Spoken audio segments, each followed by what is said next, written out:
আমার স্বামী নেই, সন্তান নেই, 6 লাখ টাকা বিশ্বাস করে আমি তুইছি।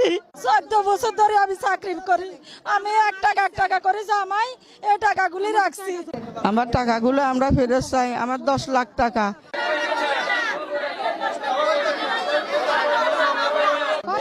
আমার স্বামী নেই, সন্তান নেই, 6 লাখ টাকা বিশ্বাস করে আমি তুইছি। এই যদি হারায় ফেলি আমার আত্মহত্যা করা ছাড়া কোনো উপায় নেই। আমি সামান্য আগে গার্মেন্টসে চাকরি করতাম, এখন একটা মার্কেটে চাকরি করি। এই হচ্ছে আমার সম্বল, এই সম্বল হারায় ফেলে আমি আত্মহত্যা করবো। আমার আগে পাশে কেউ নেই, উপরে আল্লাহ আছে, মাটি আছে, নিজে আর কিচ্ছু নেই। আমার মূল টাকা ফেরত চাই, 6 লাখ টাকা আমার এই পরিশ্রমের টাকা। আমি হারা ফেলাইলাম, আত্মহত্যা করা ছাড়া কোনো উপায় নেই। আমি অসুস্থ, 6-7 দিন ধরে বিছনায় ফেলানো, আমি পেশারের মানুষ। এই শোনার পর সে হাটাজারির থেকে আমি চলে আইছি, আমার গায়ে হাত পায়ে বল নেই, আমার ঘরে কেউ নেই, আমি একা থাই, আমার স্বামী সন্তান কেউ নেই, বাপ মা কেউ নেই।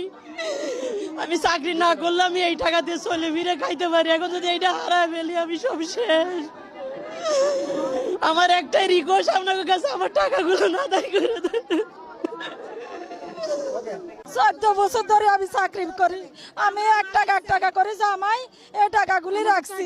দয়া করে আমাদের টাকাগুলি যেভাবে পারেন দয়া করে দিবেন। আমরা ইসব গার্মেন্টসে চাকরি করে বাজি, জায়গা নাই, সম্পদ নাই, বাড়ি নাই, ঘর দুয়ার নাই, সাগরে বাসি এর বাজি। আমার 1,60,000, 1,60,000। এখন আমাদের এই টাকাগুলো আমরা নিয়ে এই কষ্টের মধ্যে আছি, এখন আমরা কিভাবে উদ্ধার হয়ে আমু? 3 লাখ 3.5 লাখ। আমি শ্রমিক, গার্মেন্টসে চাকরি করি, আমাদের অনেক কষ্ট পরিশ্রমের টাকা দেখেন আমরা রাখছি, আর এখন এগুলা নিয়ে ইয়ে করতে 3.5 লাখ টাকা। এখন আমাদের পাওনাটাই আমরা উদ্ধার করে আনতে চাই। আমাদের কাছে এটাই অনুরোধ, আমরা কি করে খামুক, কেমনি কিভাবে বাঁচবো আমাদের সন্তান নিয়ে। গার্মেন্টস শ্রমিক 3000 আছে, আমরা বর্তমানে টোটাল আমাদের আছে 13 কোটি টাকার উপরে। এখন আমরা চাই আমাদের 13 কোটি টাকা আমাদেরকে বুঝে দেওয়ার জন্য, আমরা লাভ দরকার নাই, আমরা আমাদের আসল যেটা, আমাদের আসল টাকাটা আমাদেরকে দেওয়ার জন্য। আমার টাকাগুলো আমরা ফেরত চাই, আমার 10 লাখ টাকা এখানে রাখছি। আঙ্গুর কত হাদ্য করে এড়ে উড়েছে আমার টাকা। তাসলিমে কইছে আমার টাকা মার যাইতো না, আমি আছি, আমি টাকা তুইতে চাই না, কত জোর করে আমার রাখছে।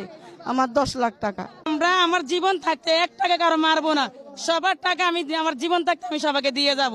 এরকম করে বলাতে উনি সবার কান্না করা, সবাই টাকা ওনার কাছে মন গড়া কথা নিয়ে উনি সবার টাকা রাখছে, ওনার উপরে ভরসা করে টাকা রাখছে, আর ছাড়া কোনো উপায় নেই।